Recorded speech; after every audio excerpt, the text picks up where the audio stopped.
Hello once again and a very good morning to everyone who are watching this video.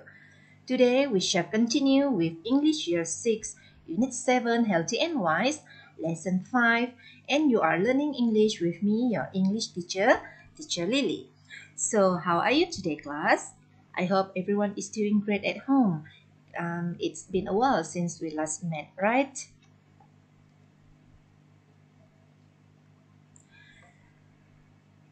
Today we shall learn grammar, subject-verb agreement, and learning standard for this lesson is 5.1.3, able to use verbs correctly and appropriately. And learning objectives are, by the end of the lesson, pupils should be able to Number 1, choose the correct verb to complete sentences. Number 2, identify the errors in sentences and correct them. And number 3, fill in the blanks with the correct verbs. Today's lesson will be based on your textbook, page 68 and 69. So before we begin, I would like you to take the textbook and turn to page 68 and 69.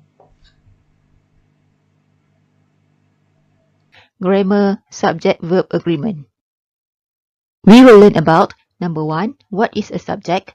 Number 2, what is a verb? Number 3, subject and verb. Fourthly, subject-verb agreement. And finally, let's practice. What is a subject?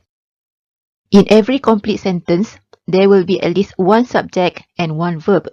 A subject is usually a noun. For example, a person, an animal, a thing, or an object, or a place. A subject tells us who or what. For example, person, who, woman, doctor, butcher, gym.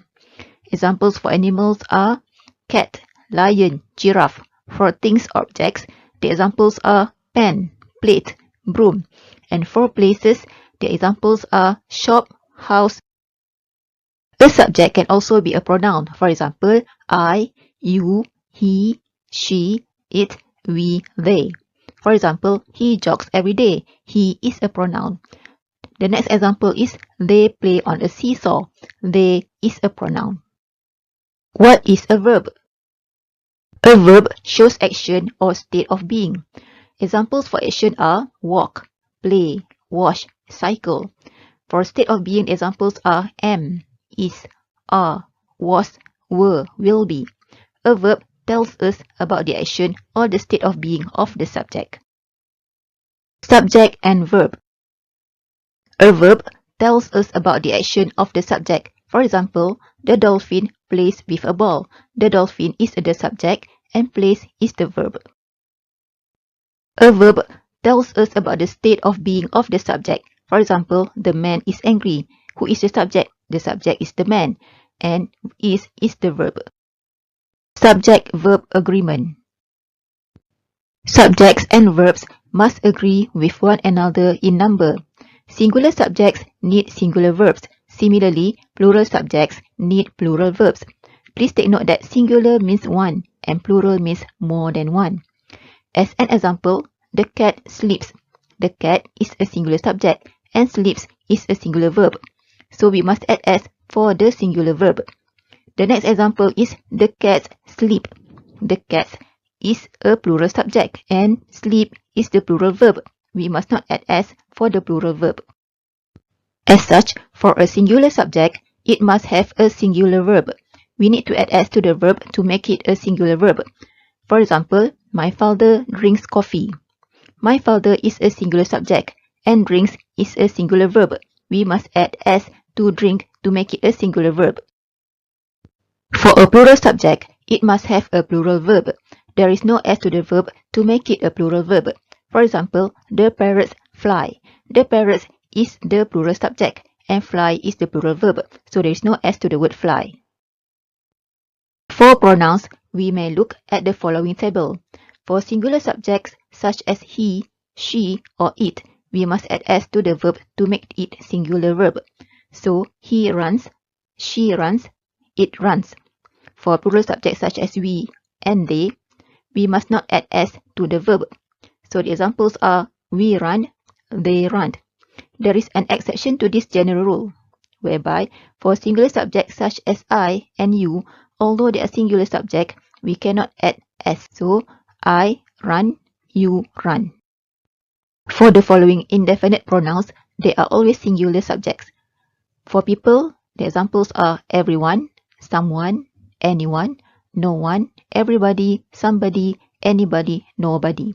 For things, the examples are everything, something, anything, nothing. For example, everyone looks at the cat. Everyone is a singular subject and looks is a singular verb, so we must add s. For collective nouns, they are usually regarded as singular subjects, whereby we refer to them as a unit. For example, a group, a team, a committee, a class, a family, a herd of cattle, a flock of birds, a pack of wolves.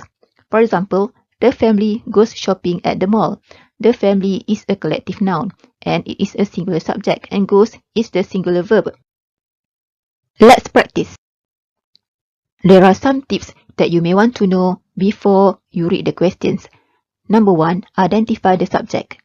Next, determine whether it is singular or plural. After that, decide on the verb, whether it is singular or plural. So the first question is, Ms Delima teach or teaches at a primary school. Number 2, the fireman put or puts out the fire. Number 3, you wear or wears your father's shoes. Number 4, nobody stay or stays in that house anymore. And number 5, the flock of birds feed or feeds on seeds and grain. You may check your answer with your teacher or your family members. Well, I hope everyone understood the explanation of subject-verb agreement earlier. If you still do not understand, then you can refer to the video again later. So now, turn to page 68 on your textbook. For your exercise 1, I want you to write sentences based on the table below. You will be writing 6 sentences from this table. After you finish, you go to page 69 and do exercise 2.